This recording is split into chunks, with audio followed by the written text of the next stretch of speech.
Good morning, everyone. Another great day in Pukekohe, and it looks like we got there in these videos. But now, it's time for a quick overall summary. I know it's true that I do repeat myself like a broken record. However, remember that these videos are not a science lecture followed by compulsory exams, but a conversation that any one of us could be having over a cup of tea. And everyday folks like you and me walk away with these great eye-opening bites of scientific facts regarding this subject. And now we understand things we simply didn't understand before. Like what? Well, when it comes to irritable bowel syndrome and leaky gut syndrome, I hope you can see that the pain we are feeling in what we commonly call our stomach area could be coming from anywhere in our digestive system, which also includes that section which is our stomach. Now that pain commonly gets diagnosed as irritable bowel, and if it gets worse, as a leaky gut. And because it is a leaky gut, it must be presumed that there is automatically an elevated inflammatory and immune system response. Why? Well, because as a part of the automatic stress response, to some degree there is always an inflammatory and immune response, and often there is the pain. It is also why this irritable bowel and leaky gut issue can be so confusing to the average person. When it occurs, it can include a multitude of common signs and syndromes, also called diseases, which we think have absolutely nothing to do with the pain in our stomach. And generally, it is true. They are not creating the pain, but the stomach issue is causing them. That's right. And they are all connected. And that is why any one of these issues or diseases are a part of the irritable bowel or leaky gut syndrome that the medical industry refers to.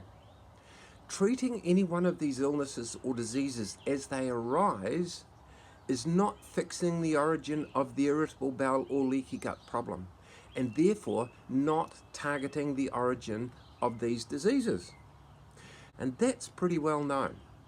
Common illnesses associated with irritable bowel and leaky gut, or part of the syndrome collection of diseases, and scientifically recognized as such, include burping, belching, reflux, bloating, we could write a song about this, puffiness and putting on weight while dieting, gut and or stomach pain, signs of blood in our poo, joint and muscle pain, fungi, viral and bacterial skin and lung infections of all kinds, arthritis and mental well-being issues at every level, because they all involve inflammation in the brain.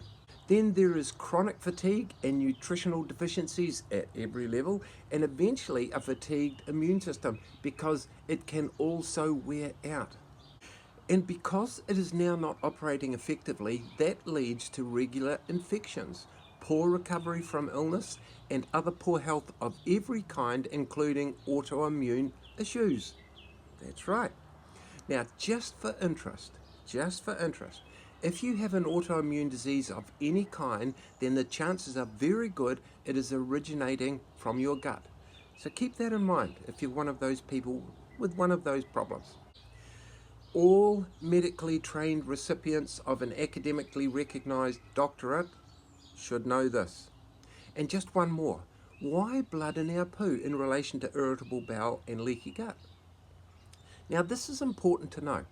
Over time, because our gut lining, and in this case our large colon, has been completely compromised by this invasion, some of these bacteria and fungi species have now grown into decent sized colonies that can actually be seen inside the large colon, where they simply should not exist.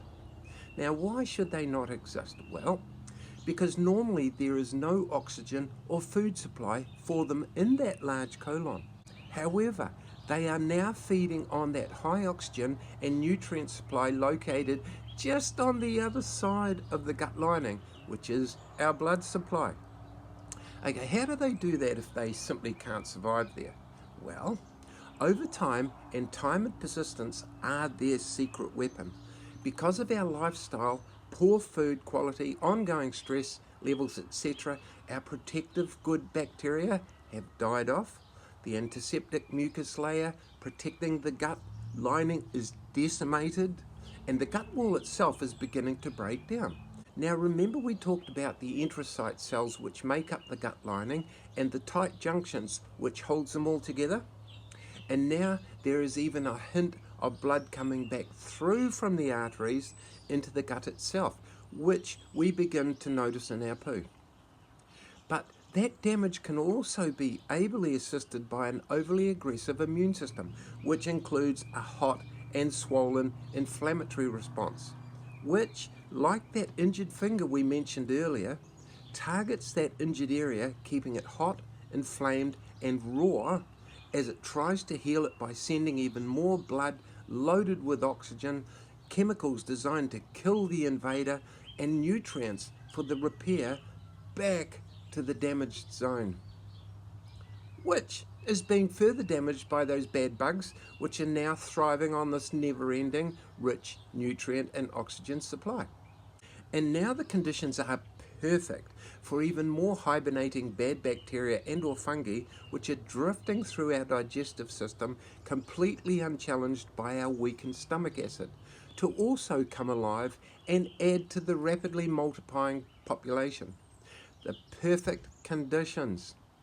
Now, unbeknown to us, because we simply can't see it, now the injury to the lining by those bacteria has become so large that the lining actually has broken down, and blood is now regularly seeping back into the large colon and can be easily noticed in our poo as large pools of blood. Now, if that is you, then you must get to your doctor ASAP for an explanation.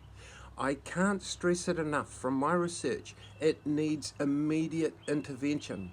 Note, it doesn't have to be a sign of cancer, but bacteria, so don't panic on it. And that's where putting an immediate stop to this with well-chosen antibiotics and management in an emergency hospital environment is critical to give you time to stem the flow of blood and find a more effective explanation and permanent recovery plan. In today's world, unbeknown to us, living with huge stress levels of all kinds and poor food quality means our ancient stress response has been overactivated and over many years, with a minimal chance for our body to fully repair and recover. I know, things have changed. And the ongoing stress has meant the hydrochloric acid production in our stomach has been operating inefficiently, allowing those bad bugs on the outside to infiltrate into our very sensitive system. And the health issues we experience are all very common, very worrying, very stressful, directly related, and all scientifically well proven. And of equal importance, they're able to be reversed. And take note, if anyone says these issues are the result of your genetic makeup and there is nothing you can do about it, then unless it is categorically proven otherwise by tests, the comprehensive scientific studies are clear. It may be a genetic issue in a mere 1.5% of all cases. 98.5% of all human health issues of all kinds are not genetically related, while 95% of all human health issues are stress related, while 99% of all human metabolic diseases are food related. That's the science, and it's very clear. So nice job, everyone. And now that you know exactly what's been going on and why with your gut pain issues, the next video will be the uncomplicated step-by-step plan of action. That's right. And you can monitor the outcome for yourself. It's either working or it's not. Now, if you've got any questions, then feel free to ask. And we will see you in the next video. Okay, bye-bye.